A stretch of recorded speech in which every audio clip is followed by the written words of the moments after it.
peu de Côte d'Ivoire. Aputu National, il est dans le gros pétard, dans de vrais problèmes. Si vous remarquez, c'est la première fois que je me prononce effectivement sur cette question. Parce que il y a eu des informations graves. Aputu, c'est le pauvre garçon qui s'est trouvé au mauvais endroit, au mauvais moment, avec le mauvais objet en main. Frère, la Côte d'Ivoire est sur une liste noire. La Côte d'Ivoire est sur une liste noire de Gafi. En réalité, sur Internet, sur les médias, on dit c'est liste grise. Mais, à la réalité, sur le terrain, les banques disent que c'est une liste noire sur laquelle la Côte d'Ivoire se trouve aujourd'hui.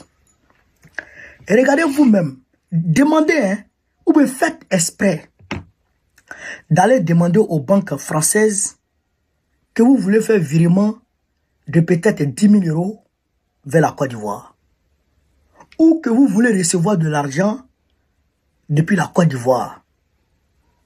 Ils vont dire non, pour la plupart. Allez-y peut-être à la Banque Populaire. Ils vont dire non. Allez-y à la Société Générale. Ils vont dire non. Parce que, chers camarades, ça ne va pas. Vous avez vu comment on appelle ça, l'article qu'a pondu Africa Intelligence sur Amédée Kouakou Kofi, le ministre des Infrastructures, et Ténébrement, et un certain Hassan Dakrala, Libanais proche du pouvoir dramanistanais. Vous avez vu, on en a parlé longuement. C'est pourquoi d'ailleurs Ténébrement ne peut plus rentrer en France. C'est pourquoi d'ailleurs Amédée Kouakou ne peut plus rentrer en France. Parce que les maisons de Hassan Dakrala ont été perquisitionnées en France ici. Hassan Dakrala a mis en place un réseau de blanchiment d'argent qui vient de la Côte d'Ivoire direct en France. On blanchit en France et puis on envoie. Vous comprenez? Donc ce réseau-là a été découvert. Et dans l'une des maisons de Hassan Dakrala, il y avait le fils d'Amédée Kouakou, le ministre de l'infrastructure. Vous comprenez ça? Et donc, quand son fils a été attrapé, dans l'autre appartement, il y a eu des fortes sommes d'argent en liquide qui ont été retrouvées, qui ont été saisies, et les véhicules de luxe d'Hassan Dakrala qui ont été saisis. Aujourd'hui, Hassan Dakrala lui-même ne peut pas rentrer en France. Bon nombre des ministres de Ouattara ne peut pas rentrer en France actuellement. Et même les transactions bancaires ne peuvent pas être faites. Donc aujourd'hui, ils sont en train de geler tous les mouvements bancaires de la Côte d'Ivoire vers l'extérieur.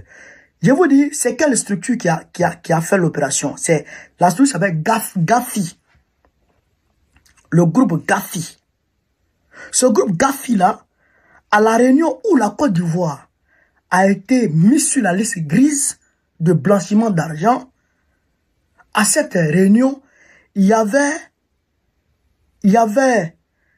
la Banque mondiale, il y avait des délégations de la Banque mondiale, il y avait des délégations du Fonds monétaire international, le FMI, il y avait des délégations d'Interpol et le groupe Edmond des cellules de renseignement financier et d'autres, et 200 autres membres du réseau mondial. Vous comprenez ça? Donc, ça veut dire quoi?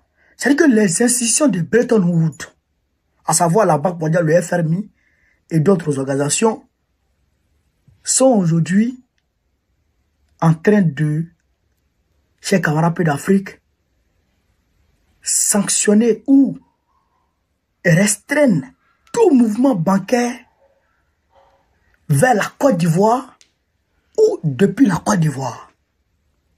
C'est-à-dire que tout mouvement bancaire concernant la Côte d'Ivoire, là, ils sont en train de tout mélanger, ils sont en train de tout durcir, ils sont en train de tout restreindre. Vous comprenez? Et donc, ça ça revient à dire quoi? Ça revient à dire que même si Dragan Ouattara voudrait s'endetter sur le marché international, il y aura un problème. Vous comprenez? Même si la Côte d'Ivoire veut s'endetter sur le marché international, il y aura des problèmes, puisqu'ils vont considérer que c'est pour aller faire blanchiment d'argent. Vous comprenez ça?